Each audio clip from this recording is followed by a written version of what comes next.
Demi menjaga nama besar Wiratama, aku terpaksa menikahi Ratna, wanita yang tidak kucintai. Aku kira ini hanya tentang warisan. Tapi di balik tatapan dinginnya, aku menemukan foto lama ayahku dan sebuah kunci kuningan. Dia bukan orang asing, dia datang untuk menagih hutang masa lalu. Sebenarnya pernikahan ini perjanjian suci atau justru jebakan maut. Udara di ruang kerja ayah terasa seperti timah, berat dan dingin, seolah menyerap seluruh kebebasan yang pernah kumiliki. Aku, Rudy, duduk di sana, terpaku pada berkas yang diletakkan di meja marmer, sebuah dokumen yang memuat nama perempuan yang tak kukenal dan tak kucintai. Namanya Ratna, calon istriku.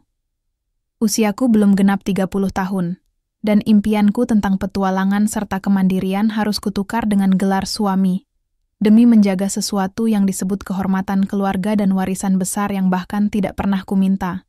Kau harus menikahinya, Rudy. Suara ibuku lembut namun mengandung perintah tak terbantahkan, memecah keheningan yang menyesakan. Ini wasiat ayahmu. Pernikahan ini bukan tentang cinta, nak. Ini tentang tanggung jawab. Wajahku mungkin pucat, tetapi aku berusaha mempertahankan ekspresi datar. Dalam beberapa bulan terakhir, sejak ayah meninggal, aku merasa seperti boneka yang digerakkan oleh tali-tali kewajiban. Aku tahu, warisan Wiratama yang berlimpah, yang meliputi perusahaan properti raksasa dan jaringan bisnis lain, terlalu besar untuk ditinggalkan begitu saja. Namun, apakah harga dari semua itu adalah jiwaku sendiri? Aku menghela napas panjang, menatap ibuku. Ibu tahu aku tidak mencintainya, Bu. Aku bahkan belum pernah berbicara dengannya lebih dari 5 menit. Ibuku membalas tatapanku dengan sorot mata yang penuh kesedihan tersembunyi. Cinta bisa datang belakangan. Yang penting saat ini, nama baik keluarga kita harus bersih di mata para pemegang saham, dan wasiat ayahmu harus terpenuhi. Ratna adalah pilihan yang sudah disepakati, nak. Dia akan membawa kedamaian. Kedamaian? Rasanya seperti ironi yang kejam. Bagaimana mungkin pernikahan tanpa hasrat bisa membawa kedamaian? Yang kurasakan hanyalah badai yang mulai bergemuruh di dadaku. Aku berdiri, berjalan ke jendela besar, menatap cakrawala Jakarta yang dipenuhi gedung pencakar langit. Kehidupan yang kujalani kini terasa seperti sangkar berlapis emas. Persiapan pernikahan berjalan cepat, tanpa kegembiraan. Setiap detail diatur oleh ibuku, dari pemilihan venue hingga desain undangan. Aku hanya menjadi pajangan, sebuah patung yang diposisikan sesuai keinginan dalang. Aku menolak bertemu Ratna secara intensif sebelum hari H, berharap penolakan halus ini bisa somehow membatalkan segalanya, tetapi usahaku sia-sia. Akhirnya, tiba saatnya pertemuan pranikah yang tak terhindarkan. Aku menunggunya di salah satu lounge mewah milik keluarga. Ketika Ratna melangkah masuk, udara seolah menipis. Dia mengenakan gaun sederhana berwarna beige, rambutnya digelung, rapi, dan wajahnya begitu tenang. Terlalu tenang untuk situasi yang melibatkan 2 orang asing yang akan mengikat janji seumur hidup. Rudy, sapanya dengan suara yang lembut, nyaris berbisik. Ada sedikit keraguan di matanya, tetapi tatapannya cepat-cepat berubah menjadi sekeras baja. Aku mengangguk kaku. Ratna, duduklah. Kami duduk berhadapan, terpisah oleh meja kecil dan keheningan yang menjulang tinggi. Aku mencoba membaca ekspresinya. Apakah dia juga terpaksa? Apakah dia juga merasa tercekik? Kau setuju dengan semua ini? Tanyaku, mencoba menyelami hatinya, mencari celah. Ratna menunduk sejenak, memainkan pinggiran clutch di tangannya. Persetujuan atau penolakan, kurasa itu tidak mengubah fakta, Rudy. Keluarga kita sudah membuat keputusan. Aku percaya segala sesuatu yang terjadi pasti ada tujuannya. Jawabannya terasa dingin, terukur, dan penuh misteri. Dia tidak menunjukkan perlawanan, tidak ada keputusasaan, bahkan tidak ada sedikit pun kekaguman pada kekayaan atau status yang akan didapatnya. Ratna hanya menerima takdir ini, seolah-olah dia sedang menjalankan misi yang sangat penting. Perkataannya justru membuat kecurigaanku meningkat. Mengapa dia begitu pasrah? Atau jangan-jangan dia bukan pasrah, melainkan merencanakan sesuatu. Tujuan? Ulangku, sedikit menaikkan nada. Tujuanku seharusnya adalah menikahi perempuan yang kucintai, bukan perempuan yang diatur dalam surat wasiat. Ratna mengangkat wajahnya, menatapku tajam. Kali ini, ada kilatan yang tak terdefinisikan di matanya. Entah itu kemarahan, kesedihan, atau tekad yang membara. Jika kau mencari alasan untuk membatalkan pernikahan ini, kau akan mengecewakan banyak orang, katanya tegas. Aku bukan masalahmu, Rudy. Masalahmu adalah kewajibanmu. Dan aku akan memastikan, aku menjalankan peranku sebagai istrimu, sesuai permintaan keluarga. Lagi-lagi, ia menyebut peran.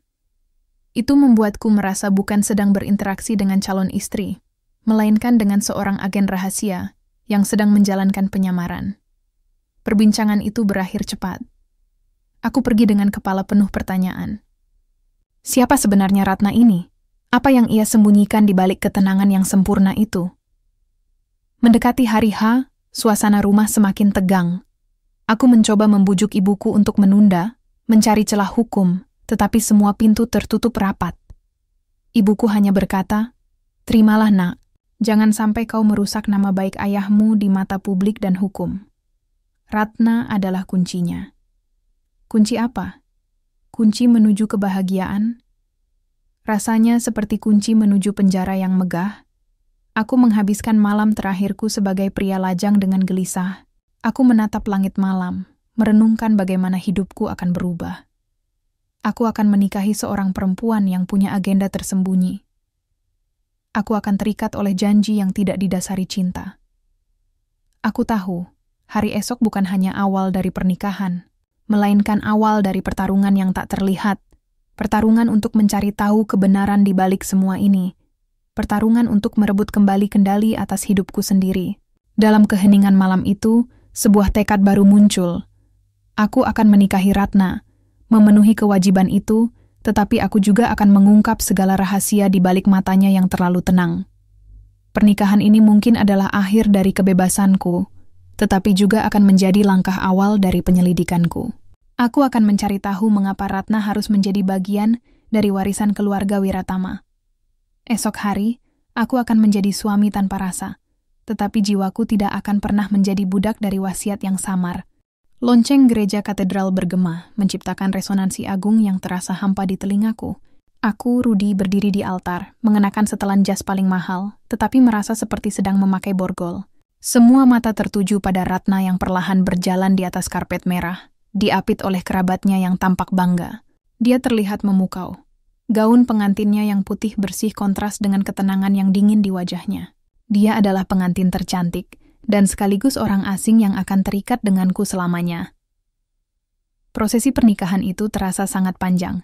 Setiap janji suci yang kuucapkan terasa palsu, menggantung di udara seperti asap yang memuakan. Ketika aku mengucapkan kata bersedia, aku tidak berjanji pada Ratna, melainkan pada nama Wiratama dan warisan yang harus kulindungi. Tangan kami bersentuhan saat pertukaran cincin. Kulitnya terasa dingin, meskipun ruangan itu penuh sesak. Aku menatap matanya sekali lagi. Ada bayangan gelap yang bersembunyi di balik lensa matanya yang bening. Bayangan itu bukan ketakutan seorang pengantin baru, melainkan tekad yang tak tergoyahkan. Tekad untuk apa? Pertanyaan itu terus menggerogoti benakku. Pesta resepsi malam harinya adalah pameran kemewahan yang gila. Ratusan tamu penting, kolega bisnis, dan keluarga berkumpul untuk merayakan penyatuan dua nama besar. Aku tersenyum, menyalami, dan berpose seperti yang diharapkan dariku. Tetapi jauh di dalam, aku hanya ingin semua ini berakhir. Di tengah keramaian, aku mencoba mendekati Ratna. Aku melihatnya berbicara dengan beberapa wanita paruh baya, tetapi ia tak pernah benar-benar tersenyum. Senyumnya adalah topeng yang nyaris sempurna. Kau tampak lelah, bisiku ketika berhasil menariknya menjauh dari kerumunan, membawa kami ke sudut yang lebih tenang. Ratna menoleh, matanya masih memancarkan ketenangan yang membuatku gila. Aku hanya menyesuaikan diri dengan peran baruku, Rudy. Sebagai Nyonya Wiratama, banyak hal yang harus diperhatikan. Aku mendengus pelan. Kau tidak perlu menjadi nyonya yang sempurna di depanku. Kita berdua tahu ini sandiwara. Aku hanya ingin tahu apakah kau benar-benar bahagia dengan semua ini? Dia mencondongkan tubuh sedikit, suaranya sangat rendah. Kebahagiaan bukan prioritas saat ini, Rudy. Prioritas kita adalah menjaga kehormatan dan memenuhi wasiat. Bukankah itu yang kau inginkan? Lagi-lagi, Ia membalikkan kata-kataku menjadi serangan balik yang halus. Ia seolah mengingatkanku bahwa aku adalah penyebab pernikahan ini terjadi. Setidaknya di mata publik, karena akulah pewaris utama. Aku mundur frustrasi. Tidak ada celah emosi yang bisa kumanfaatkan dari Ratna. Dia adalah benteng yang terkunci rapat. Malam semakin larut, dan akhirnya kami tiba di rumah baru kami, sebuah penthouse mewah yang disiapkan khusus untuk kami. Suasana di dalam mobil terasa mencekik, lebih sunyi daripada kuburan. Malam pertama pernikahan, sebuah ritual yang seharusnya intim, penuh gairah, kini terasa seperti hukuman mati. Saat kami memasuki kamar utama yang luar biasa luas, Ratna langsung menuju lemari pakaian.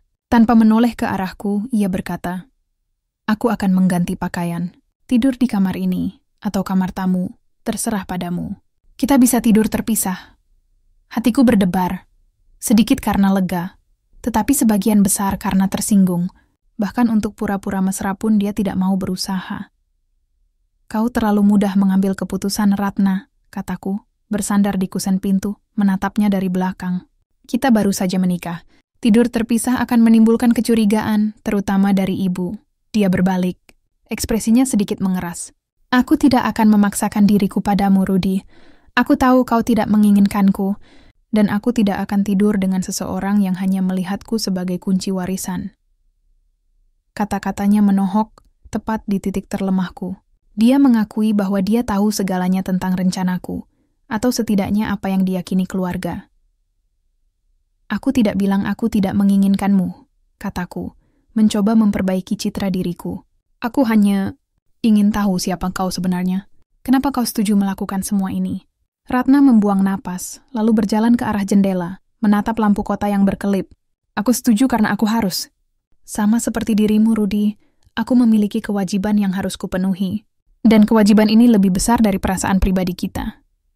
Dia mengambil bantal dan selimut, mengisyaratkan bahwa dia memilih sofa besar di sudut ruangan daripada tempat tidur raja. "Baiklah," kataku akhirnya, menyadari bahwa memaksanya hanya akan memperburuk keadaan dan memperkuat benteng pertahanannya. "Kita akan tidur di kamar yang sama. Aku di tempat tidur, kau di sofa. Tapi kita harus menunjukkan kepada dunia bahwa kita adalah suami istri." Ratna tidak membalas. Dia hanya mengangguk pelan. Setelah berganti pakaian menjadi pijama sutra, dia berbaring di sofa, memunggungi diriku. Aku berbaring di tempat tidur, tetapi tak bisa memejamkan mata. Kamar itu terasa sangat luas dan dingin. Kami hanya berjarak beberapa meter, tetapi jurang di antara kami terasa seperti samudra. Aku memandang siluet punggungnya yang tenang di kegelapan. Pikiranku kembali pada pertemuan singkatku dengan salah satu kerabat Ratna saat resepsi. Seorang pria tua bermata ramah yang kusebut Om Harun. Dia adalah kerabat jauh dari pihak ibu Ratna. Ratna adalah gadis yang baik. "Rudy, dia sudah banyak berkorban untuk keluarganya," kata Om Harun saat itu, sambil menepuk bahuku. "Ayahnya, almarhum Om Bima, adalah orang yang sangat dihormati. Sayang sekali, dia pergi terlalu cepat. Pastikan kau menjaganya, nak. Warisan Ratna adalah harga dirinya, bukan harta." Aku mencoba mengingat nama itu. Om Bima. Ada sesuatu yang terasa familiar dari nama itu. Seolah pernah kulihat di dokumen atau surat lama ayah.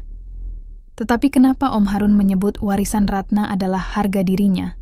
Bukankah Ratna datang dari keluarga yang biasa-biasa saja sebelum pernikahan ini?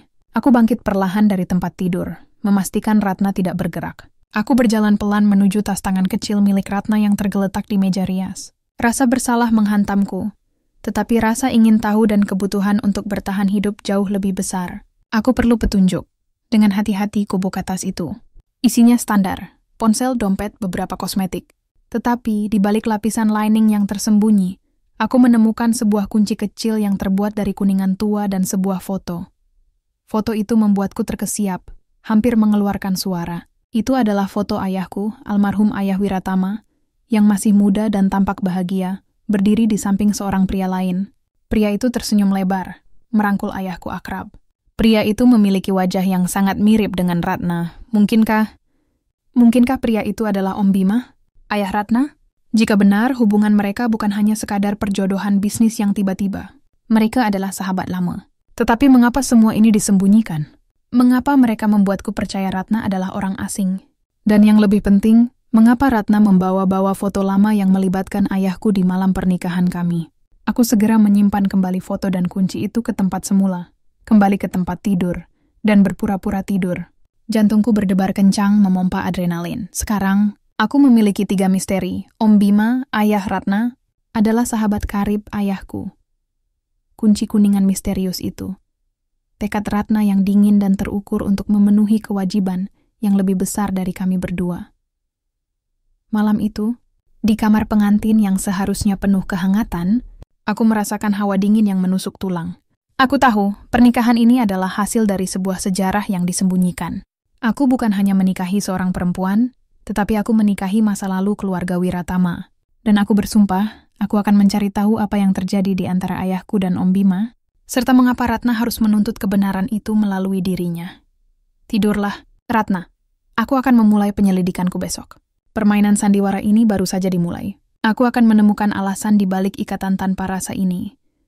Bahkan jika itu berarti menghancurkan seluruh kebohongan yang dibangun di atas nama warisan. Aku tidak akan membiarkan diriku menjadi boneka dalam cerita orang lain. Aku harus mendapatkan kembali kendali atas takdirku. Pagi pertama sebagai suami terasa sangat canggung. Aku bangun sebelum Ratna, merasakan sisa ketegangan dari malam dingin yang kami lewati. Tempat tidurku masih rapi, sofa di sudut ruangan juga sudah kosong. Ratna sudah pergi, aku menemukan secarik kertas di meja. Tulisan tangan Ratna sangat rapi, formal, dan nyaris tanpa karakter. Rudy, aku sudah menyiapkan sarapan. Ada pertemuan penting dengan pengacara keluarga jam 10. Kita harus tampil sebagai pasangan yang harmonis. Jangan terlambat. Ratna bahkan tidak menggunakan sapaan akrab, apalagi tanda tangan mesra. Dia benar-benar menjalankan perannya sebagai rekan bisnis, bukan istri. Aku berjalan ke ruang makan.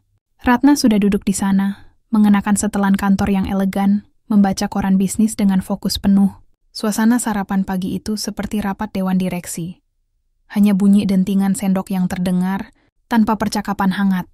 Kau terlihat seperti tidak tidur semalaman, komentarku mencoba memecah kebekuan. Dia menurunkan korannya sedikit. Aku tidur nyenyak. Mungkin kau yang terlalu banyak berpikir. Aku menatapnya tajam. Aku berpikir tentang kewajiban yang kau sebutkan. Apa sebenarnya kewajiban itu, Ratna? Apakah itu termasuk menjaga rahasia tentang hubungan ayahmu dan ayahku? Ratna meletakkan korannya. Ekspresinya tenang, terlalu tenang. Aku tidak mengerti apa yang kau bicarakan, Rudy. Ayahku dan ayahmu hanya memiliki hubungan bisnis yang formal. Kau terlalu larut dalam imajinasi. Aku tahu dia berbohong. Kilatan di matanya saat aku menyebut ayah Ratna, Om Bima, tidak bisa disembunyikan. Aku memutuskan untuk mundur sementara, menyimpan kartu asku, foto itu, untuk nanti. Baiklah, aku tidak akan membahasnya sekarang.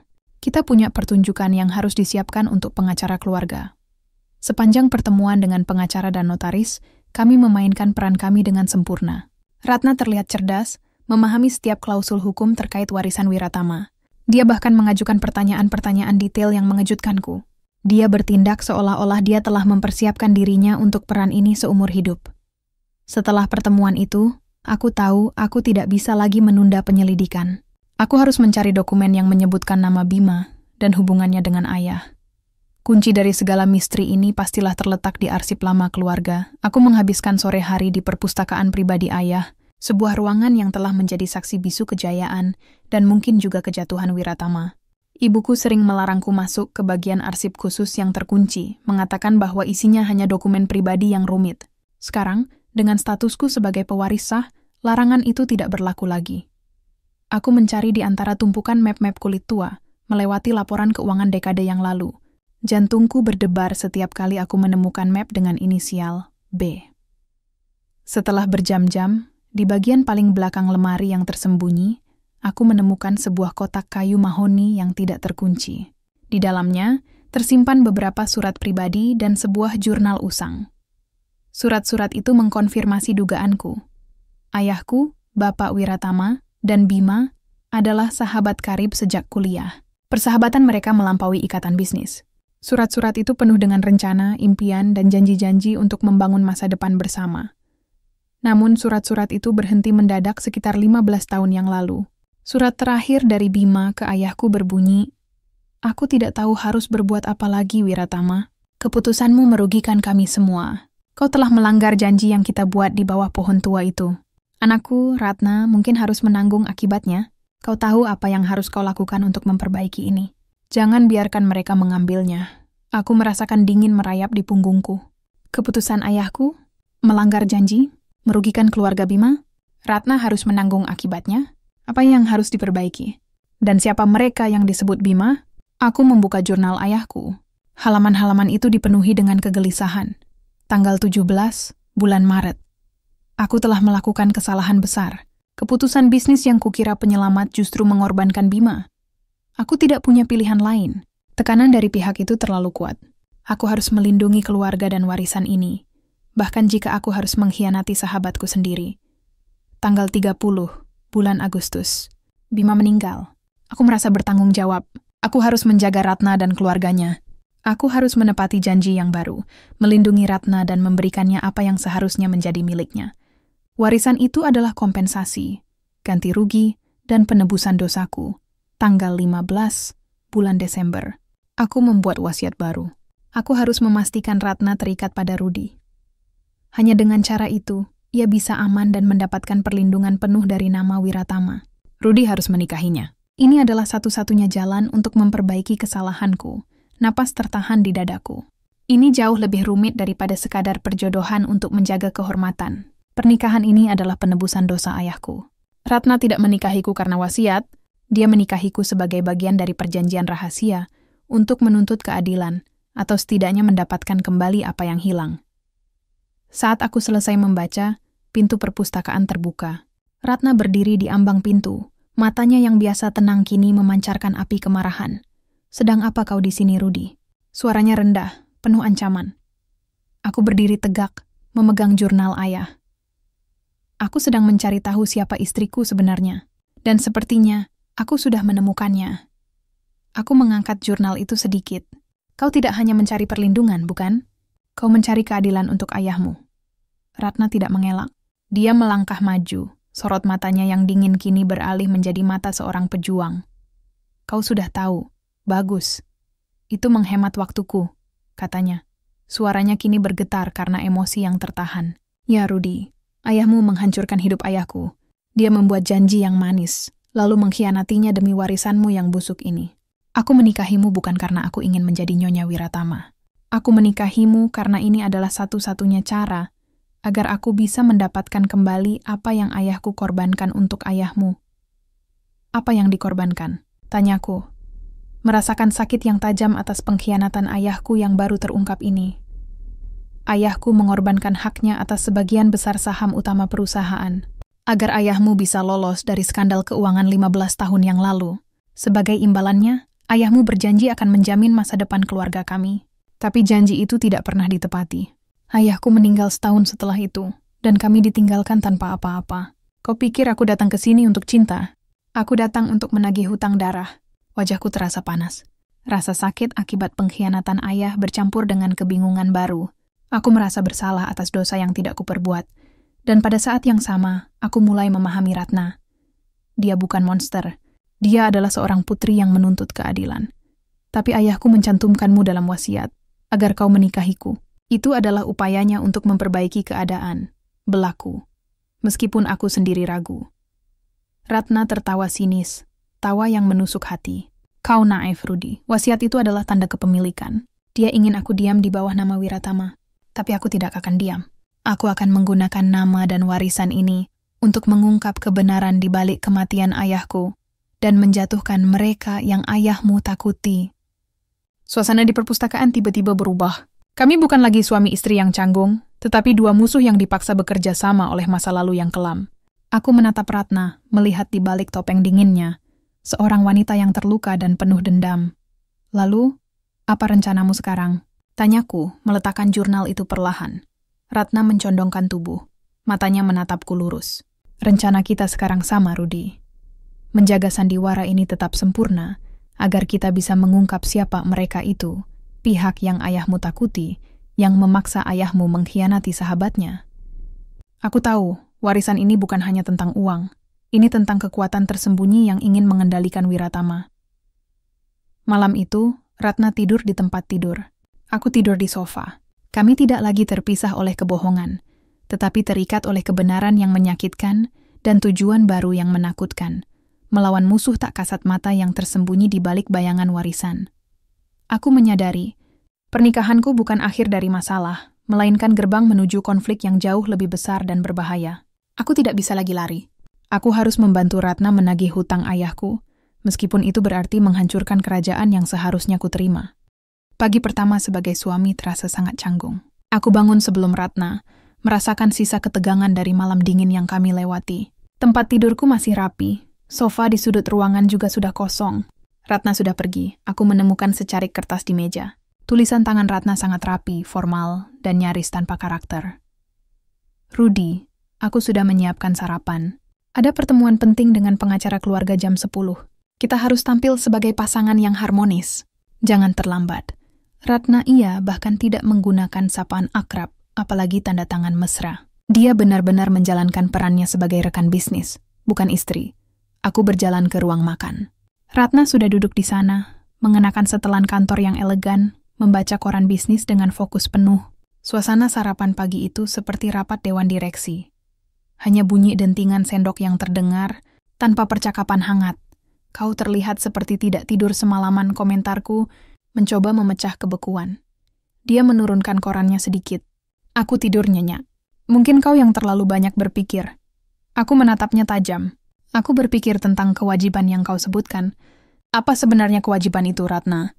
Apakah itu termasuk menjaga rahasia tentang hubungan ayahmu dan ayahku? Ratna meletakkan korannya. Ekspresinya tenang, terlalu tenang. Aku tidak mengerti apa yang kau bicarakan, Rudy. Ayahku dan ayahmu hanya memiliki hubungan bisnis yang formal. Kau terlalu larut dalam imajinasi. Aku tahu dia berbohong. Kilatan di matanya saat aku menyebut ayah Ratna, Om Bima, tidak bisa disembunyikan. Aku memutuskan untuk mundur sementara, menyimpan kartu asku, foto itu, untuk nanti. Baiklah, aku tidak akan membahasnya sekarang. Kita punya pertunjukan yang harus disiapkan untuk pengacara keluarga. Sepanjang pertemuan dengan pengacara dan notaris, kami memainkan peran kami dengan sempurna. Ratna terlihat cerdas, memahami setiap klausul hukum terkait warisan Wiratama. Dia bahkan mengajukan pertanyaan-pertanyaan detail yang mengejutkanku. Dia bertindak seolah-olah dia telah mempersiapkan dirinya untuk peran ini seumur hidup. Setelah pertemuan itu, aku tahu aku tidak bisa lagi menunda penyelidikan. Aku harus mencari dokumen yang menyebutkan nama Bima dan hubungannya dengan ayah. Kunci dari segala misteri ini pastilah terletak di arsip lama keluarga. Aku menghabiskan sore hari di perpustakaan pribadi ayah, sebuah ruangan yang telah menjadi saksi bisu kejayaan dan mungkin juga kejatuhan Wiratama. Ibuku sering melarangku masuk ke bagian arsip khusus yang terkunci, mengatakan bahwa isinya hanya dokumen pribadi yang rumit. Sekarang, dengan statusku sebagai pewaris sah, larangan itu tidak berlaku lagi. Aku mencari di antara tumpukan map-map kulit tua, melewati laporan keuangan dekade yang lalu.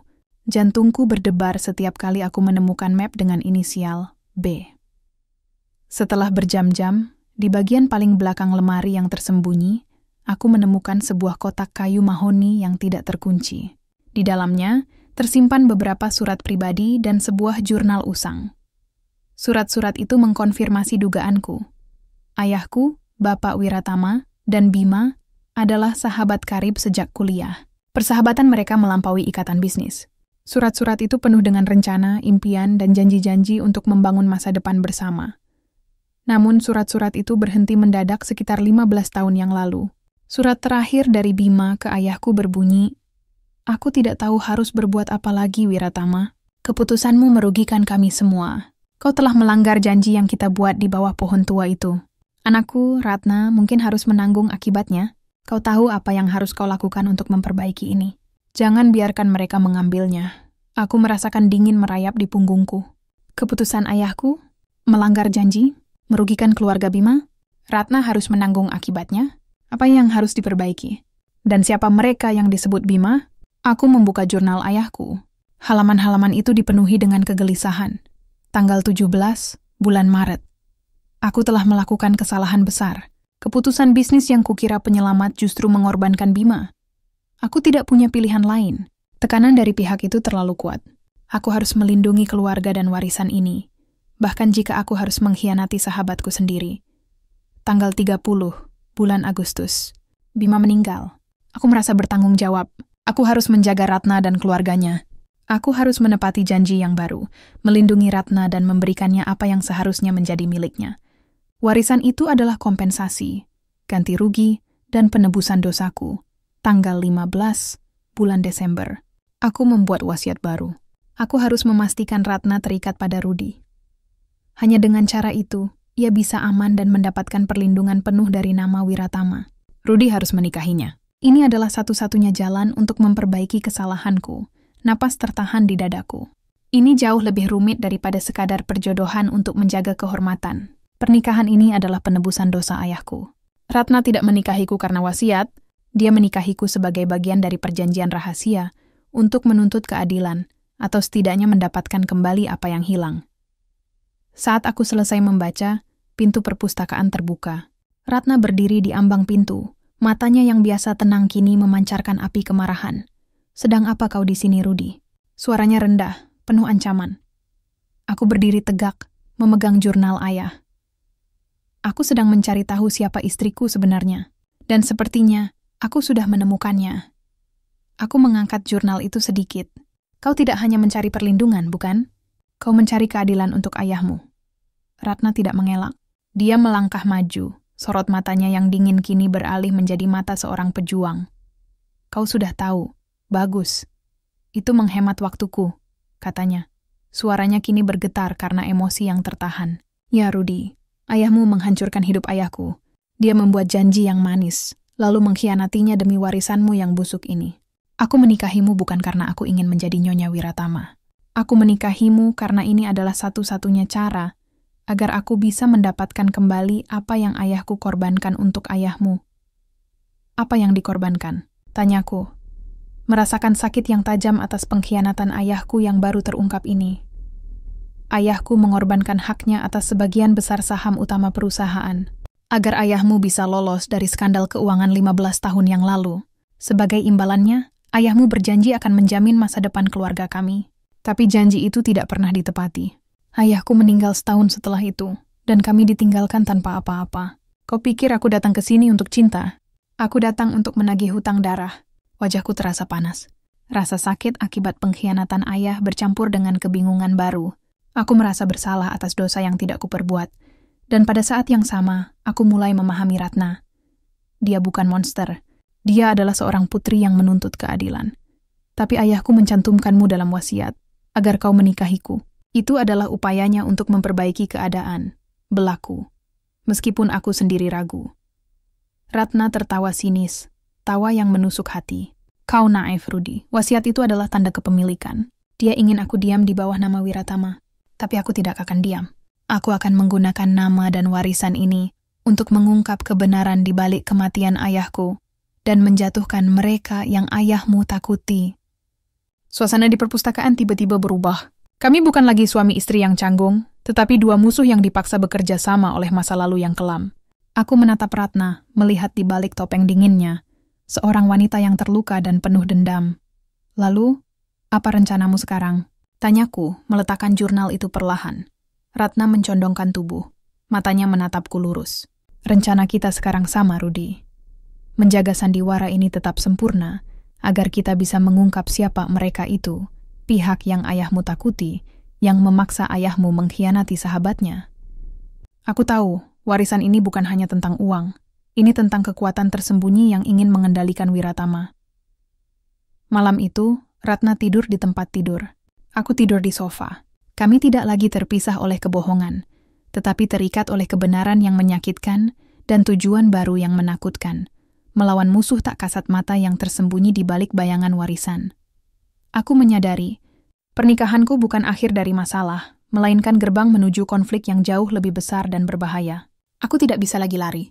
Aku harus membantu Ratna menagih hutang ayahku, meskipun itu berarti menghancurkan kerajaan yang seharusnya kuterima. Aliansi yang kami bangun setelah pengakuan Ratna terasa aneh sekaligus menggairahkan. Kami tidak lagi menghabiskan malam dalam keheningan yang dingin. Sekarang kami berdiskusi, merencanakan, dan menganalisis setiap gerak-gerik Pak Handoko. Meja makan kami yang dulunya kaku kini berubah menjadi ruang strategi.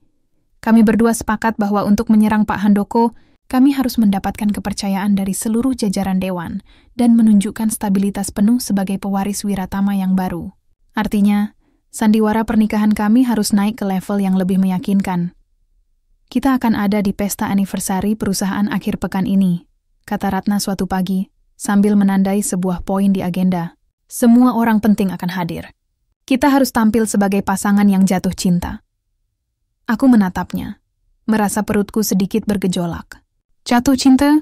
Aku bahkan tidak tahu bagaimana rasanya memegang tanganmu tanpa merasa seperti sedang memegang kabel listrik. Ratna tersenyum kecil. Senyum itu jarang, tapi sangat mematikan. Itu adalah senyum yang tulus, bukan topeng yang biasa ia kenakan. Kau seorang playboy sejati di luar sana, Rudy. Aku yakin kau tahu bagaimana cara berpura-pura jatuh cinta. Dan aku akan mengimbangi. Latihan kami dimulai. Latihan yang aneh dan intim. Kami berlatih sentuhan, tatapan, dan bisikan yang seharusnya hanya terjadi antara suami istri yang dimabuk asmara. Saat kau melihatku di pesta, tatap mataku. Jangan menatap bahuku. Tunjukkan bahwa kau tidak bisa melihat orang lain selain aku. Perintah Ratna, saat kami berlatih di ruang keluarga. Aku memaksakan diriku menatap matanya. Mata Ratna berwarna coklat tua, dalam, dan sekarang, karena kedekatan kami yang disengaja, aku bisa melihat kilau hangat yang selama ini ia sembunyikan. Seperti ini, tanyaku, mencoba menahan napas. Lebih dalam. Rudy, jangan hanya pura-pura mencintaiku, tapi pura-pura membutuhkanku, bisiknya. Suaranya dekat sekali dengan telingaku. Saat itu sebuah getaran aneh menjalari tubuhku. Itu bukan lagi akting. Perintah Ratna tanpa sengaja menyentuh lubuk hatiku. Dalam semua kekacauan ini, aku memang mulai membutuhkannya. Membutuhkan kecerdasannya, ketenangannya, dan keberaniannya dalam menghadapi masalah yang diwariskan ayah. Puncak dari sandiwara ini terjadi pada malam pesta anniversary perusahaan. Aku mengenakan tuxedo, dan Ratna mengenakan gaun malam berwarna merah marun yang menonjolkan setiap lekuk tubuhnya yang elegan. Dia tampak menakjubkan. Ketika kami memasuki ballroom, semua mata tertuju pada kami. Kami berpegangan tangan, kali ini tangan Ratna tidak lagi dingin, justru terasa pas di genggamanku. Kami bergerak di tengah keramaian, menyalami para petinggi perusahaan. Dan tentu saja, berinteraksi dengan Pak Handoko yang terlihat ramah berlebihan. Rudy, Ratna, kalian terlihat seperti pasangan yang baru saja berbulan madu, sapa Pak Handoko, senyumnya tidak mencapai matanya. Sungguh pemandangan yang indah melihat pasangan muda sebahagia kalian mengurus warisan besar Wiratama. Aku dan Ratna saling pandang. Akting kami dimulai. Kami memang sangat bahagia, Pak Handoko, jawab Ratna, menyandarkan kepalanya dengan manja di bahuku. Jantungku berdebar kencang karena kedekatan yang tiba-tiba. Rudy adalah suami yang sangat baik. Dia memastikan aku selalu merasa aman. Ia menekankan kata aman, sebuah pesan tersembunyi untuk Pak Handoko, bahwa ia sekarang dilindungi oleh nama Wiratama. Aku membalas aktingnya, melingkarkan lenganku erat di pinggangnya, menariknya lebih dekat. Ratna memang segalanya bagiku, Pak. Dia yang membuatku rela meninggalkan semua kebebasanku untuk fokus pada perusahaan dan keluarga. Dalam pandangan mata Pak Handoko, ada kilatan amarah yang nyaris tak terlihat. Sebuah kerutan kecil di sudut bibirnya. Akting kami berhasil. Kami tampak tak terpisahkan, membuat mustahil bagi siapapun untuk mencurigai adanya keretakan atau konflik di antara kami. Ketika musik mulai dimainkan, aku menarik Ratna ke lantai dansa. Ini adalah bagian yang tidak kami latih secara intensif. Kami menari dengan anggun, tetapi di tengah keintiman tarian, kami berbisik. Pak Handoko melihat kita. Dia marah, bisik Ratna. Kepalanya bersandar di dadaku. Aku tahu, kita berhasil. Dia tidak akan berani menyerangmu selama dia berpikir aku mencintaimu, balasku. Mencium ringan puncak kepalanya. Ciuman itu seharusnya bagian dari akting, tetapi anehnya ciuman itu terasa tulus. Di tengah tarian itu, aku merasa tembok yang kubangun selama bertahun-tahun runtuh. Dulu, aku hanya melihat Ratna sebagai masalah yang harus diselesaikan. Sekarang aku melihatnya sebagai pelabuhan di tengah badai. Kehangatan tubuhnya, aroma parfumnya yang lembut, membuatku lupa sejenak tentang wasiat, dendam, dan warisan. Aku hanya melihat seorang wanita cantik yang sedang menari bersamaku. Aku menatap matanya lagi, dan kali ini, keintiman itu nyata. Aku melihatnya bukan hanya sebagai sekutuku, tetapi sebagai seorang wanita yang membuatku ingin melindunginya, bahkan jika ia adalah putri dari musuh masa lalu ayahku. Aku menyadari, dengan rasa takut dan gembira yang luar biasa, bahwa aku sedang jatuh cinta padanya. Ratna, yang terperangkap dalam tatapanku, seolah merasakan gejolak emosiku, Wajahnya memerah tipis, dan dia buru-buru menundukkan kepalanya, kembali ke mode agen rahasia yang fokus.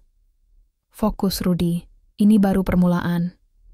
Kita harus mencari flash disk yang ayahku sembunyikan. Itu ada di salah satu brankas ayahmu. Bisiknya. Namun, di balik profesionalisme Ratna, aku melihat ada keraguan sesaat. Apakah dia juga merasakan percikan ini? Atau apakah ini semua hanya manipulasi yang ia lakukan untuk membuatku semakin loyal pada misinya? Apakah kelembutan yang ia tunjukkan saat berbicara tentang ibunya, atau saat ia bersandar padaku, adalah bagian dari jebakan rasa yang ia rancang untuk mengikatku lebih kuat? Rasa cemburu, cinta, dan kecurigaan berbaur menjadi satu koktail emosi yang memabukkan. Aku mencintai wanita yang mungkin saja hanya menggunakan perasaanku sebagai alat untuk balas dendam.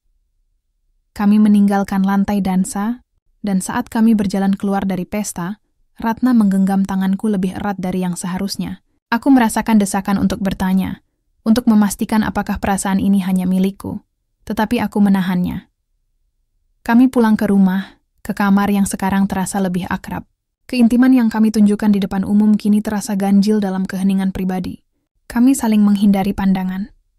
Malam itu, Ratna berbaring di tempat tidur, dan aku di sampingnya. Kami berdua tidak bisa tidur. Aku merasakan energi listrik mengalir di antara kami. Aku ingin memeluknya, menciumnya, dan mengatakan bahwa aku tidak peduli dengan warisan atau dendam. Aku hanya ingin dia. Ketika aku memberanikan diri untuk meraih tangannya, dia segera menarik tangannya menjauh dan berbalik memunggungi diriku. "Jangan, Rudy," suaranya serak, penuh peringatan. "Kita tidak boleh mencampur adukan ini. Kita punya misi yang lebih penting." Penolakannya terasa seperti tamparan dingin di wajahku. Apakah ini konfirmasi bahwa semua kehangatan itu hanya akting? Bahwa aku hanyalah bidak dalam permainan besarnya? Kau tidak merasakan apa-apa saat kita menari tadi?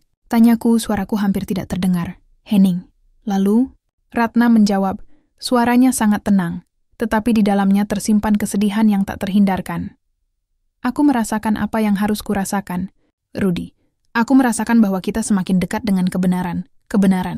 Dia mengembalikan fokusku pada tujuan, tetapi pada saat yang sama, ia menghancurkan ilusi kecil yang kubangun. Aku menyadari, aku telah jatuh ke dalam jebakan yang paling berbahaya. Cinta yang tak terbalas yang disamarkan sebagai aliansi strategis. Malam itu, aku tidur dengan hati yang sakit.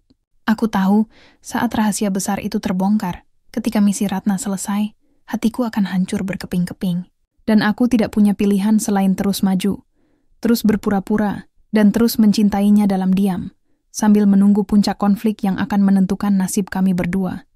Keesokan hari setelah pesta, udara di antara kami terasa tebal dengan emosi yang tak terucapkan. Ratna sibuk dengan rencananya untuk menemukan flash disk ayahnya, sementara aku sibuk bergumul dengan kenyataan bahwa aku mencintai wanita yang mungkin hanya melihatku sebagai pintu masuk ke tujuannya. Kami sepakat, malam ini adalah waktu yang tepat untuk mencari brankas rahasia ayahku di ruang kerja lamanya, karena ibuku sedang menghadiri acara di luar kota. Ini adalah momen krusial untuk menemukan bukti yang bisa menjatuhkan Pak Handoko. Ingat, Rudy, bisik Ratna saat kami berjalan melewati koridor gelap menuju ruang kerja ayah. Brankasnya bukan yang biasa. Ayahku bilang, itu tersembunyi di balik lukisan besar yang ia koleksi. Ruang kerja ayah terasa lebih mencekam di malam hari. Kami bekerja dalam keheningan, hanya mengandalkan senter ponsel. Aku menggeser lukisan bergambar pemandangan yang berat itu. Benar saja, di balik kanvas besar itu, tersembunyi sebuah brankas baja modern. Ratna mengeluarkan kunci kuningan tua yang kulihat di tasnya pada malam pertama. Kunci itu ternyata bukan untuk brankas ini, melainkan untuk kotak kecil yang terpasang di sebelah keypad. Setelah kunci kuningan itu dimasukkan, sebuah layar sentuh muncul. "Sandi ayahku selalu berupa tanggal lahirku," kata Ratna. "Tanggal 17 bulan Februari. Aku memasukkan angka-angka itu." Terdengar bunyi klik yang memuaskan, dan brankas itu terbuka. Di dalamnya, kami menemukan tumpukan dokumen tebal dan, yang paling penting, sebuah flash disk berwarna merah. "Ini dia," bisik Ratna, suaranya dipenuhi kemenangan. "Kita berhasil, Rudy." Ia memelukku erat, pelukan tulus yang membuat jantungku melonjak. Aku membalas pelukannya, merasakan kebahagiaan kami yang campur aduk. Kebahagiaan karena mendekati kebenaran, dan kebahagiaan karena akhirnya dia menunjukkan sedikit rasa syukur yang nyata. Kami segera membawa flash disk dan beberapa dokumen ke kamar kami, menyalakan laptop. Aku memasukkan flash disk itu, dan langsung muncul folder terenkripsi. Ratna memasukkan kata sandi rahasia lain yang diberikan ayahnya. Di dalamnya, kami menemukan puluhan file, transkrip panggilan, email yang dihapus, dan yang paling mengguncang, file video. Kami memutar video itu. Itu adalah rekaman pengakuan ayahku. Direkam beberapa bulan sebelum ia meninggal. Wajahnya terlihat lelah, penuh penyesalan. Untuk Rudy dan untuk Ratna, ayah memulai, suaranya berat. Aku harus mengakui kebenaran ini. Ya, Bima, ayah Ratna menyelamatkan Wiratama dari kejatuhan total 15 tahun yang lalu. Dia mengalihkan sahamnya yang bernilai triliunan, yang seharusnya menjadi hak Ratna, untuk menutupi hutang dan skandal yang dibuat oleh Pak Handoko dan jajaran Dewan Tua. Aku dan Ratna saling pandang, terkejut. Aku berjanji akan menjamin masa depan Ratna. Tapi Handoko terus mengancam akan mengungkap semua kebobrokan. Aku tahu aku tidak punya waktu. Maka aku membuat wasiat itu. Wasiat yang mengharuskan Rudy menikahinya. Ini bukan hanya untuk memberi Ratna perlindungan dan warisan yang seharusnya menjadi miliknya. Tapi ini juga untuk sebuah tujuan lain. Ratna, kau harus tahu, ayahku terdiam, terlihat sangat gugup, menoleh ke belakang seolah ada yang mengawasinya. Ratna, tujuanmu menikah dengan Rudy adalah untuk mengakses dokumen ini. Tapi itu juga untuk memenuhi tujuan utama yang belum sempat kubahas dengan Bima. Kau harus mencari tahu. Siapa sebenarnya? Tiba-tiba, layar menjadi gelap. Rekaman itu terputus. Sial. Ratna memukul meja. Rekamannya sengaja diputus. Ayahku pasti takut direkam terlalu lama. Kami menggeser ke file lain. Aku membuka sebuah file teks berjudul Pembagian Aset dan Pengakuan. Aku mulai membaca isinya, sementara Ratna membaca file email di sebelahnya. Isi surat itu adalah pengakuan tertulis ayahku. Dia mengakui bahwa saham yang dialihkan Bima adalah sebagian besar saham kendali Wiratama. Dengan menikahi Ratna dan setelah waktu tertentu, Ratna akan otomatis mendapatkan kembali kendali saham tersebut yang secara efektif akan mengusir Pak Handoko dari Dewan Direksi. Ini adalah win-win solution bagi ayahku. Ratna mendapatkan haknya, dan Pak Handoko kehilangan kekuasaan. Ratna tiba-tiba berteriak, "Rudy, lihat ini." Dia memutar email yang kulihat di layar.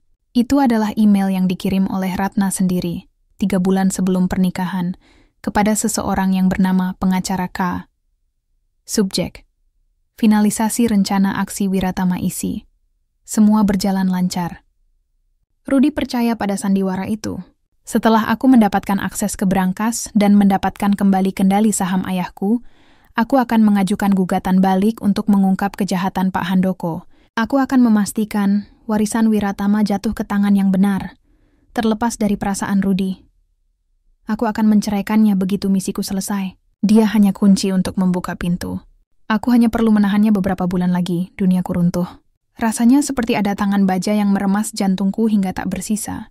Kata-kata itu, dia hanya kunci, dan aku akan menceraikannya begitu misiku selesai, bergema di kepalaku. Aku bangkit berdiri, laptopku jatuh ke lantai. Puncak konflik paruh pertama meledak di antara kami. Kau tidak merasakan apa-apa saat kita menari, kan? Semua kehangatan itu, semua tatapan itu, semua sandiwara cinta itu, semuanya hanya untuk membuatku percaya. Suaraku bergetar, lebih karena sakit hati daripada marah. Ratna tersentak. Wajahnya pucat, ia tahu aku telah melihat email itu. Dia tidak mengelak. Rudy, dengar. Itu adalah rencana awalku. Sebelum aku mengenalmu, sebelum aku tahu kau tidak seperti ayahmu, tidak seperti ayahku, ayahku mengkhianati ayahmu, dan kau mengkhianati aku.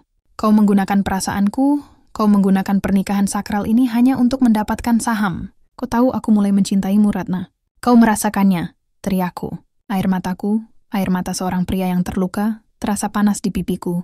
Aku tahu. Ratna balik berteriak, air mata juga mulai membasahi wajahnya, yang kini tidak lagi dingin, tetapi penuh keputusasaan. Aku tahu, dan itu adalah bagian tersulit dari misiku. Aku tidak merencanakannya. Aku mencoba menjauh darimu. Tapi ya, aku juga punya perasaan padamu. Pembohong, kau bahkan tidak bisa mengucapkan kata cinta. Aku menunjuk email di layar laptop yang retak. Tangan yang sama yang memelukku di pesta adalah tangan yang mengetik surat pengkhianatan ini. Kau adalah agen rahasia yang sempurna. Kau menikahi musuh, tidur di ranjangnya, dan menikamnya dari dalam, tepat di saat dia mulai jatuh cinta padamu. Aku merasa terhina, remuk, dan paling utama, bodoh. Aku telah mempercayainya. Aku telah melepaskan semua benteng pertahananku untuk seorang wanita yang hanya melihatku sebagai objek dalam rencananya. Aku minta maaf, Rudy. Aku sungguh menyesal, bisiknya. Mendekatiku, aku mundur menghindari sentuhannya. Jangan sentuh aku, pergi. Ambil apapun yang kau mau. Ambil saham, ambil Wiratama, ambil semuanya. Tapi jangan pernah lagi menggunakan kata perasaan di depanku. Ratna berdiri terpaku, memegang flash disk di tangannya, yang kini terasa seperti senjata. Dia berhasil. Misinya berhasil. Dia mendapatkan kuncinya. Dia mendapatkan bukti. Tetapi dalam prosesnya, ia telah menghancurkan satu-satunya hal yang bisa membuat pernikahan ini nyata. Aku melihat kebimbangan di matanya, antara misi dan emosi. Dan yang membuatku semakin sakit, aku tahu bahwa misi itu akan selalu menang. Aku meninggalkannya sendirian di kamar, bersama semua bukti dan rencana pengkhianatannya. Aku berjalan keluar, meninggalkan rumah megah yang terasa seperti penjara itu. Di malam yang dingin, aku menyadari bahwa aku bukan hanya kehilangan cinta yang baru bersemi, tetapi juga kepercayaan pada seluruh cerita hidupku. Ratna memang datang untuk membalas dendam, tetapi ia juga tanpa sadar telah memperkenalkan aku pada rasa sakit pengkhianatan yang jauh lebih mendalam daripada yang pernah kualami. Aku harus segera mendapatkan kembali kendali. Kendali atas hatiku, dan kendali atas nasib warisan, yang ternyata penuh darah dan pengkhianatan. Aku harus memutuskan, melawan Ratna sebagai musuh, atau memaafkannya dan melawan Pak Handoko bersama-sama. Aku melarikan diri, bukan dari Ratna, melainkan dari kebenaran yang menghancurkan hatiku. Aku mengemudikan mobil sportku tanpa tujuan, menembus dinginnya malam, meninggalkan penthouse yang kini terasa seperti reruntuhan. Aku merasa hampa. Pengkhianatan Ratna terasa 10 kali lebih menyakitkan karena ia datang tepat setelah aku membiarkan diriku jatuh cinta padanya. Pikiranku berputar-putar antara kemarahan dan rasa sakit. Dia menggunakan kata kunci, seolah aku tak lebih dari perkakas yang bisa dibuang setelah misinya selesai. Namun ayahku juga pengkhianat. Ayahku mengkhianati sahabatnya sendiri. Warisan ini dibangun di atas dosa. Aku harus menghentikan rantai pengkhianatan ini, meskipun aku harus menghancurkan segalanya. Aku tahu, langkah pertamaku bukanlah melawan Ratna, melainkan melawan kebohongan yang dibungkus oleh keluargaku sendiri. Pagi menjelang, aku tiba di rumah utama keluarga Wiratama, rumah masa kecilku. Ibuku baru saja pulang dari acara luar kota, dan dia terkejut melihatku. Wajahku pasti terlihat kacau, mataku merah karena kurang tidur dan air mata. Rudy, nak, ada apa? Kenapa kau tidak pulang ke penthouse? Di mana Ratna? Tanya ibuku, nada suaranya penuh kekhawatiran. Aku menatap ibuku, wanita yang selama ini kucintai dan kuhormati, tetapi yang sekarang kusadari telah menjadi penjaga gerbang dari sebuah rahasia busuk. Aku tahu, Bu, kataku, suaraku datar dan keras. Aku tahu tentang Om Bima, ayah Ratna. Aku tahu ayah mengkhianatinya demi menutupi skandal Wiratama dari Pak Handoko. Dan aku tahu Ratna menikahiku bukan karena cinta, melainkan untuk menuntut keadilan. Berhenti pura-pura, Bu. Aku sudah melihat bukti di brankas ayah. Wajah ibuku berubah, warna kulitnya memudar, dan matanya melebar karena panik. Ia tidak lagi bisa menyembunyikannya. Rudy, dengarkan ibu, nak. Itu masa lalu. Ayahmu melakukannya untuk melindungi kita semua. Dia menebusnya dengan wasiat itu. Ratna sekarang aman atau terikat? Potongku tajam. Aku benci sandiwara ini, Bu. Aku ingin kebenaran. Apalagi yang ayah sembunyikan. Apa yang mereka cari selain saham kendali itu? Apa yang membuat ayah sangat takut sampai harus mengorbankan sahabatnya? Ibuku terdiam, air mata mulai menggenang di matanya. Ia berjalan ke sofa, tubuhnya gemetar. Duduk, Rudy. Ada satu rahasia lagi yang harus kau tahu. Rahasia yang jauh lebih besar dari wasiat, lebih besar dari warisan ini, bisiknya. Aku duduk, jantungku berdegup kencang, takut dengan apapun yang akan keluar dari mulutnya. Puncak konflik paruh kedua dimulai. Ibuku memegang tanganku, tatapannya penuh penyesalan. Kau adalah anak yang baik, Rudy. Kau selalu menjadi cahaya dalam hidup kami. Kau selalu melakukan apa yang terbaik untuk keluarga, meskipun kau tidak setuju. Langsung ke intinya, Bu. Desakku, tak sanggup lagi mendengarkan basa-basi. Ibuku menarik napas dalam-dalam. Kau bukan anak kandung ayahmu, nak. Kau anak angkat. Seluruh ruangan terasa berputar. Suara ibuku menjadi dengungan yang jauh. Aku bukan anak kandung. Aku, pewaris utama Wiratama. Pewaris sah di mata hukum. Hanyalah anak angkat. Apa itu? Itu tidak mungkin, gumamku. menggelengkan kepala.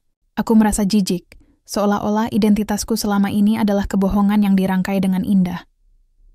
Ayahmu dan ibu tidak bisa memiliki anak. Kami mengadopsimu saat kau masih bayi, dari sebuah panti asuhan yang dikelola oleh keluarga jauh. Hanya ayah dan ibu yang tahu. Semua akta dan dokumen kami palsukan untuk memastikan statusmu sebagai pewaris tunggal tidak pernah dipertanyakan oleh siapapun, terutama oleh Pak Handoko. Semua kepingan teka-teki itu tiba-tiba jatuh pada tempatnya.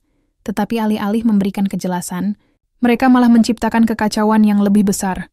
Rahasia darah ini mengubah segalanya. Ayahmu berjuang mati-matian, mengkhianati sahabatnya, untuk memastikan anak angkatnya yang tidak punya hubungan darah dengan nama Wiratama tetap aman dan berkuasa. Ishak ibuku. Wasiat itu, pernikahan itu, semua itu untuk melindungi identitasmu, Rudy. Jika engkau bukan anak kandung, maka warisan ini akan jatuh ke tangan Pak Handoko. Ayahmu memilih Ratna, karena dia adalah putri Bima, sahabat yang ia khianati.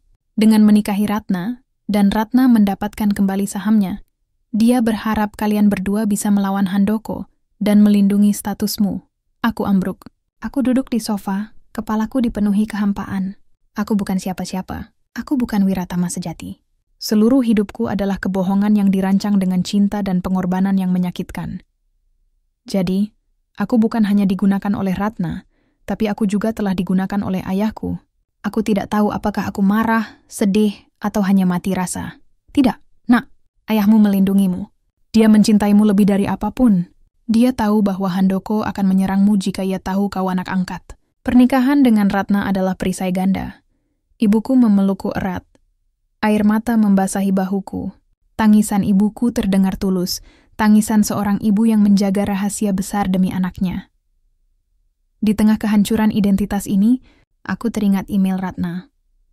Aku akan memastikan warisan Wiratama jatuh ke tangan yang benar, terlepas dari perasaan Rudy. Ratna tahu aku anak angkat, atau setidaknya ia memiliki indikasi kuat tentang statusku. Dan itulah mengapa ia menulis, jatuh ke tangan yang benar. Dia tidak hanya ingin balas dendam, dia mungkin ingin mengembalikan warisan itu kepada keturunan Wiratama yang sah, atau setidaknya ke orang yang paling berhak, yang bukan aku. Ratna tidak hanya mengkhianati perasaanku, tapi ia juga mengancam eksistensiku. Aku bangkit, menepis tangan ibuku dengan lembut. Aku harus menghadapi Ratna. Aku harus tahu seberapa banyak yang ia ketahui, dan apa rencana besarnya yang sebenarnya setelah mengetahui rahasia darah ini. Aku kembali ke penthouse. Pintu kamar utama terbuka. Ratna duduk di tepi tempat tidur, di samping laptop yang retak. Wajahnya sembab, air matanya sudah mengering. Di tangannya ia memegang foto lama.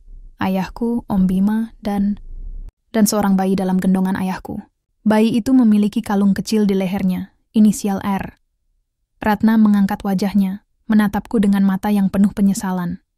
Aku tahu kau sudah berbicara dengan ibumu, katanya pelan. Aku minta maaf, Rudy. Aku tahu kau anak angkat. Ayahku meninggalkan petunjuk tentang itu. Wasiat ini dirancang bukan hanya untuk membalas dendam, tapi untuk menjamin keselamatanmu. Kau tahu aku anak angkat dan kau tetap berencana menceraikanku setelah misimu selesai? Tanyaku, suaraku nyaris tak bisa dikendalikan. Kau tahu apa artinya itu? Statusku akan dipertanyakan. Aku akan kehilangan segalanya. Ratna menunduk. Aku tahu, tapi aku melihat keadilan itu harus ditegakkan. Aku bingung, Rudy. Di satu sisi, aku harus menyelesaikan misi ayahku. Di sisi lain, aku mulai merasakan apa yang kau rasakan. Dia mengangkat foto itu. Ayahmu dan ayahku merencanakan ini sejak lama. Mereka berjanji akan saling melindungi keluarga. Kau bukan anak kandung, Rudy. Tapi kau adalah putra persahabatan mereka.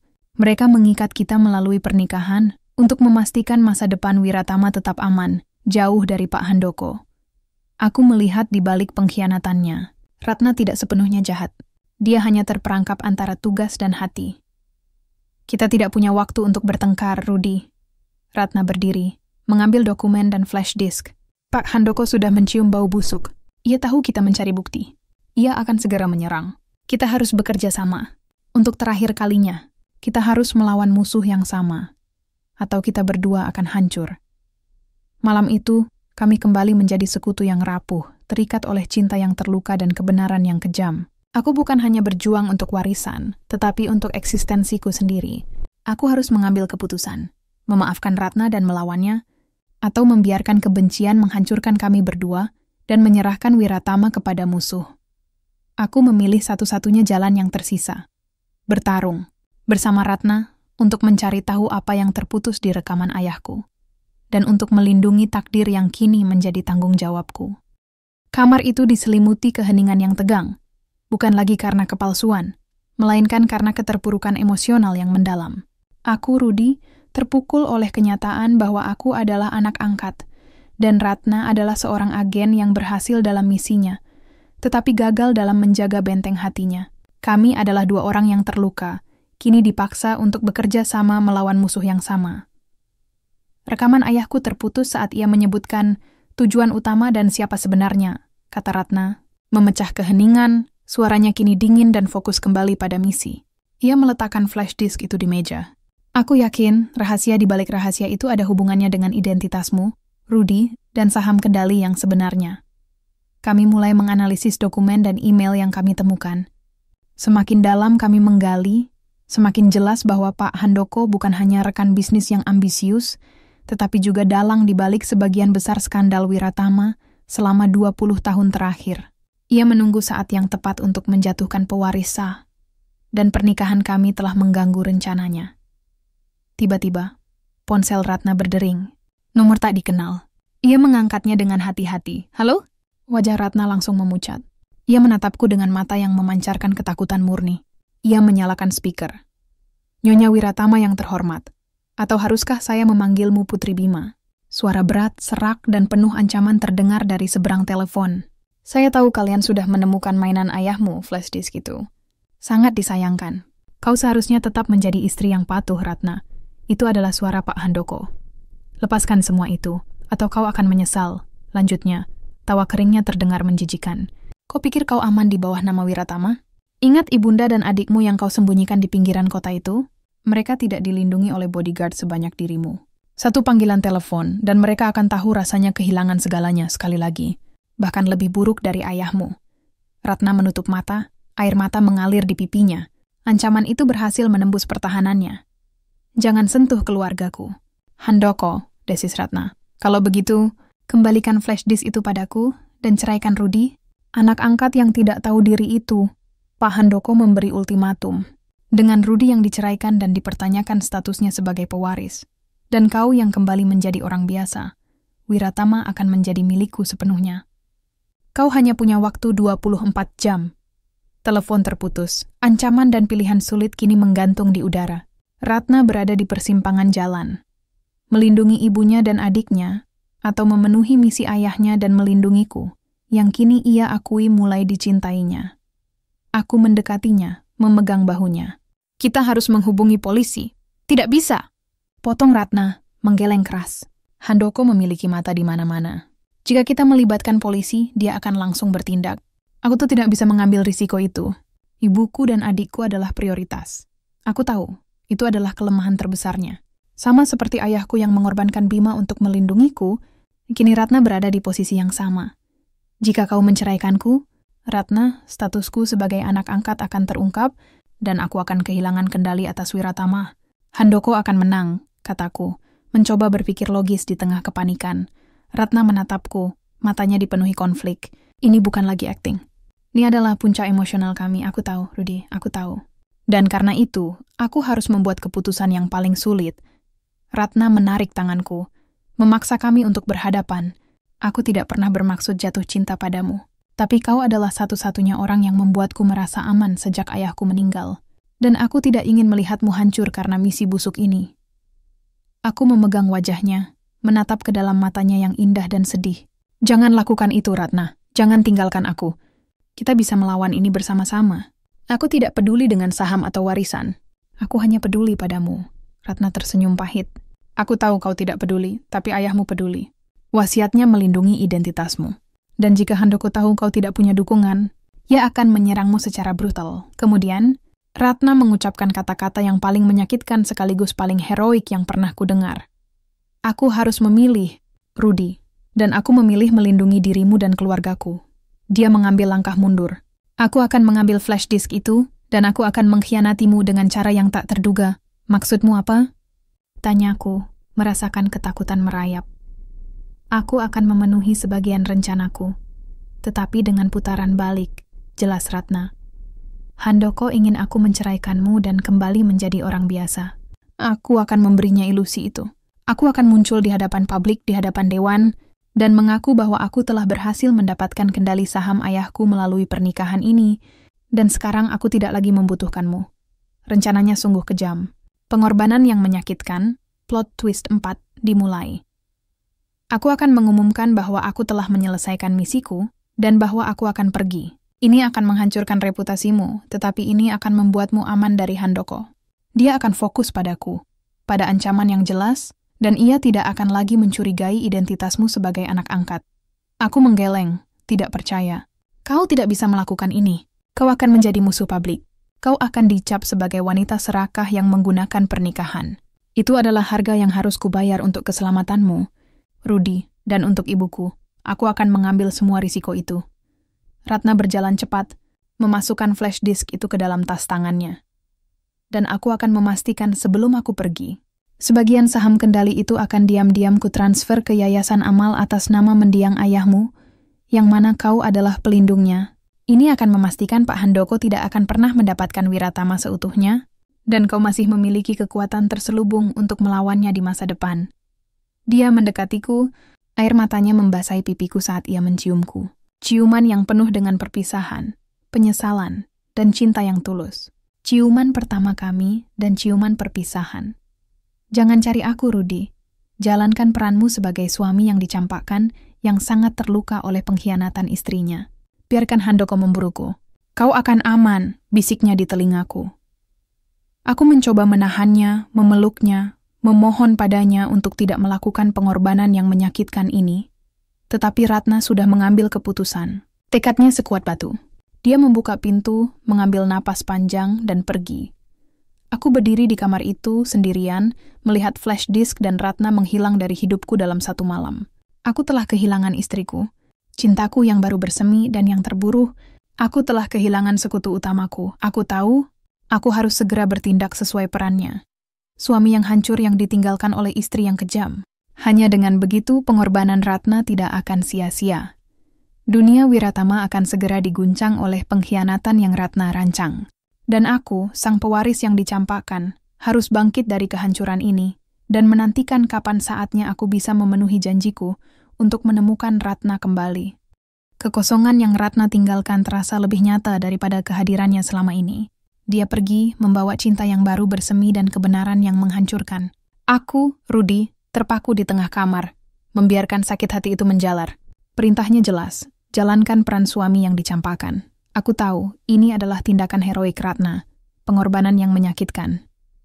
Dia memilih untuk dicap sebagai pengkhianat serakah, demi melindungi identitasku sebagai anak angkat dan warisan yang seharusnya menjadi perisai kami. Namun, betapapun mulianya motifnya, rasa sakit akibat dicampakkan tetaplah nyata. Keesokan harinya, berita itu meledak. Ratna mengadakan konferensi pers mendadak di kantor pusat Wiratama. Aku tidak hadir. Aku menjalankan peran suamiku yang patah hati dan syok. Di layar televisi, Ratna tampil dingin, elegan, dan kejam. Saya, Ratna, telah berhasil mendapatkan kembali kendali saham yang merupakan hak waris mendiang ayah saya. Bima, katanya di depan kamera. Suaranya lantang. Pernikahan saya dengan Rudy Wiratama adalah sebuah strategi untuk mengakses hak ini.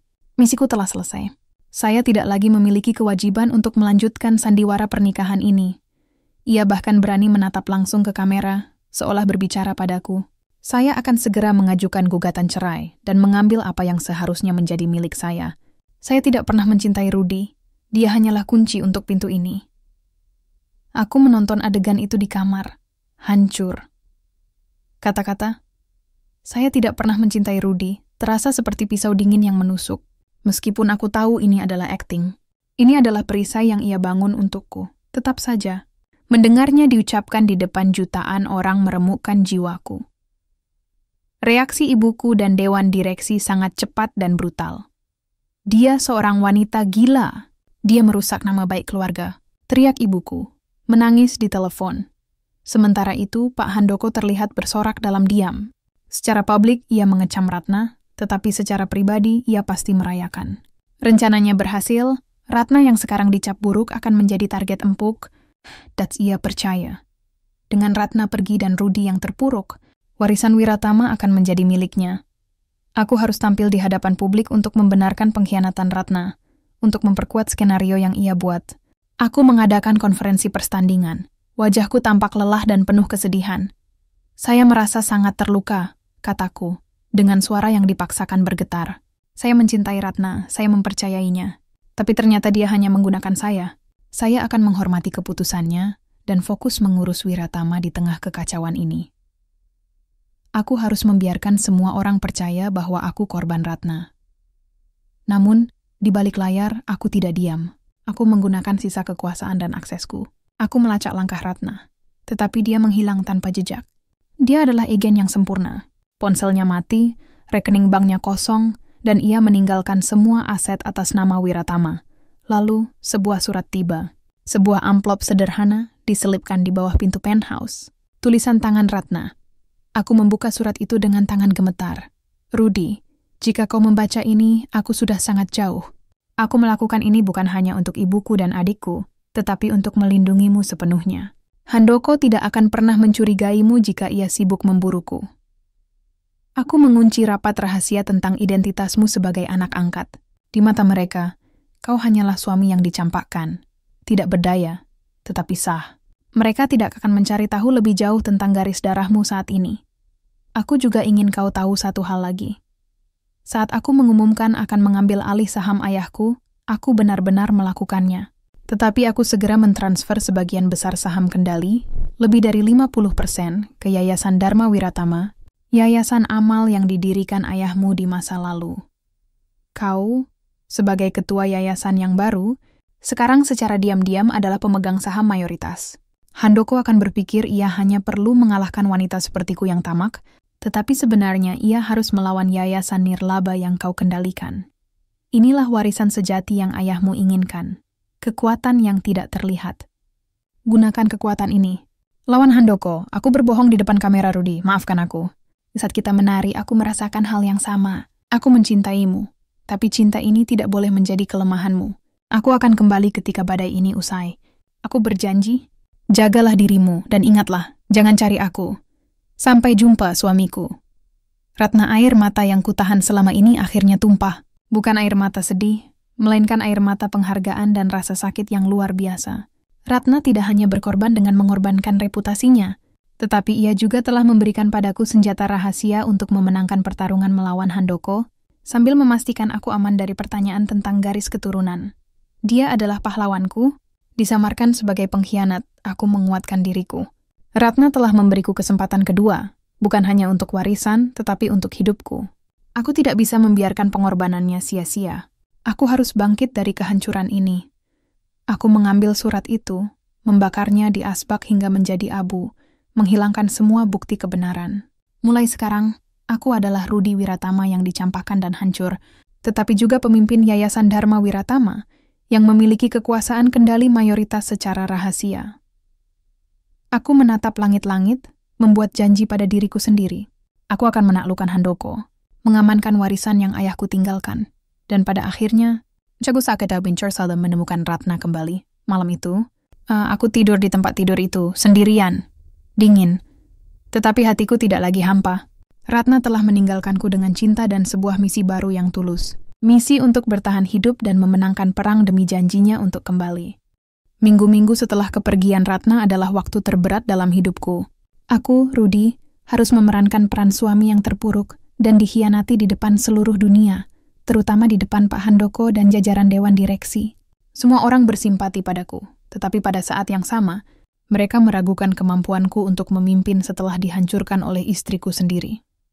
Pak Handoko yakin bahwa Ratna telah mengambil alih sebagian besar saham Wiratama untuk dirinya sendiri dan kini menjadi target yang mudah, mulai melancarkan serangan bertubi-tubi. Ia yakin, setelah Ratna dilumpuhkan, sisa warisan akan jatuh ke tangannya. Ia tidak tahu bahwa Ratna telah memberiku senjata rahasia yang tersembunyi di balik nama Yayasan Amal. Aku menggunakan waktu yang Ratna berikan untuk menguasai peran baruku sebagai ketua Yayasan Dharma Wiratama. Melalui backdoor yang Ratna atur, Aku menyadari betapa besarnya kekuatan yang kini kumiliki. Dengan kendali mayoritas saham yang disamarkan, aku bisa memveto keputusan dewan tanpa harus mengungkapkan kebenaran tentang garis keturunanku. Tiba saatnya rapat dewan direksi yang krusial. Pak Handoko mengusulkan penjualan aset strategis perusahaan dengan harga murah kepada salah satu anak perusahaannya. Sebuah upaya jelas untuk self-dealing dan mencuri dari Wiratama. Aku duduk di sana, mendengarkan proposalnya dengan wajah datar, wajah seorang korban yang lelah. Saya berterima kasih atas usulan Bapak, Pak Handoko, kataku. Suaraku terdengar pelan, nyaris tanpa emosi. Namun, warisan Wiratama tidak akan pernah jatuh ke tangan yang salah. Pak Handoko tertawa meremehkan. Rudi, kau terlalu emosional. Setelah apa yang dilakukan istrimu, kau seharusnya lebih realistis. Kau tidak punya kekuatan untuk menolak usulan mayoritas. Aku mengangkat tanganku, memberikan isyarat kepada pengacaraku. Saya memang tidak punya kekuatan sebagai pewaris Wiratama yang emosional.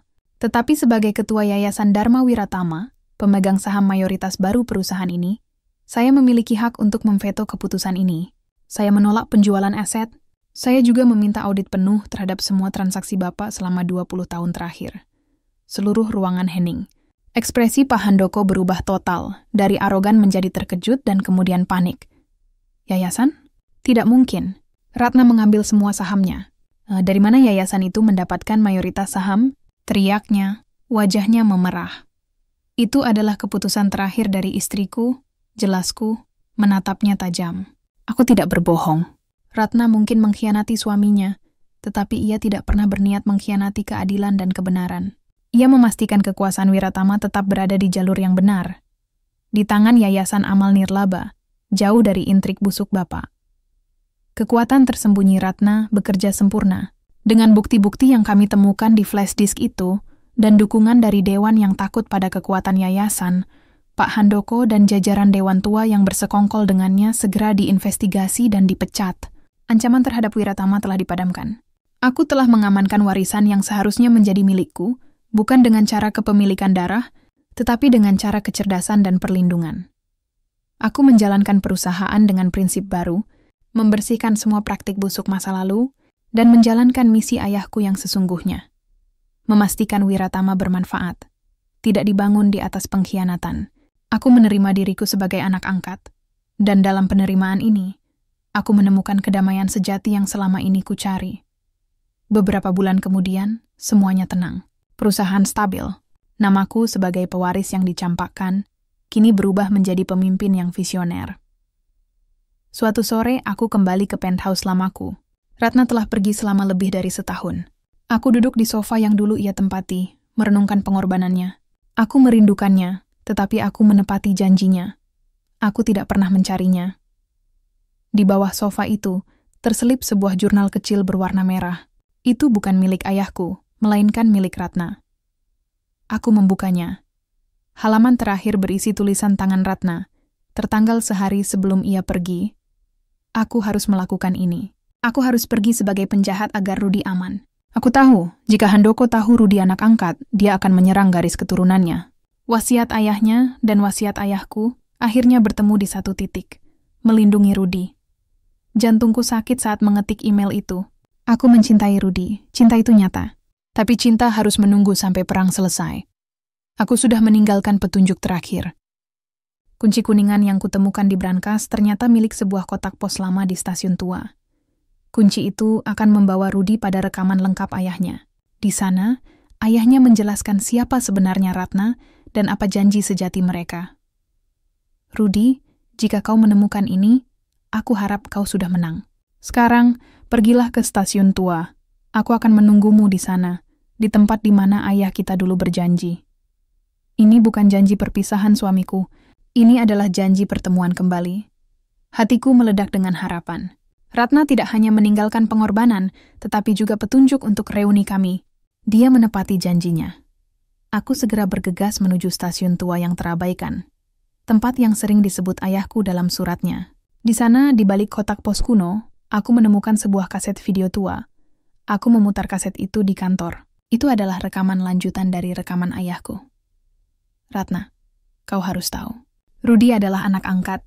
Tapi Bima dan aku membuat janji di bawah pohon stasiun tua itu. Kami akan menyatukan keluarga kami melalui pernikahan. Jika aku tidak punya anak, Rudi adalah penggantiku. Jika Bima tidak ada, Ratna harus menikahi Rudi. Ini adalah garansi bahwa darah Bima dan hati kami akan selalu ada di Wiratama. Kau adalah putri Bima, dan Rudi adalah anakku. Kalian harus selalu bersama. Warisan ini adalah milik kalian berdua, nak. Aku tersenyum, air mata haru mengalir. Pernikahan ini, yang dimulai karena kewajiban dan rahasia, ternyata dirancang oleh cinta sejati antara dua sahabat yang ingin melindungi anak-anak mereka. Aku bergegas menuju pohon tua yang ayahku sebutkan. Itu adalah pohon beringin besar di belakang stasiun. Dan di bawah pohon itu, berdiri seorang wanita yang kukenal, mengenakan pakaian sederhana, menatapku dengan mata yang penuh rindu. Ratna, bisiku, air mata bahagia mengaburkan pandanganku. Dia tersenyum. Senyum itu tidak lagi dingin, tidak lagi manipulatif, tetapi murni dan penuh cinta. Kau datang, Rudi. Aku tahu kau akan datang. Aku berlari ke arahnya.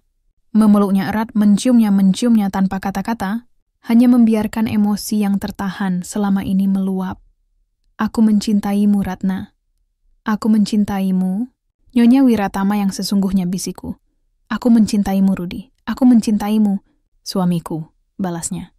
Kami berdiri di bawah pohon beringin tua itu, tempat janji persahabatan dibuat dan janji cinta diperbarui. Aku telah menemukan warisan sejati yang jauh melampaui saham dan aset.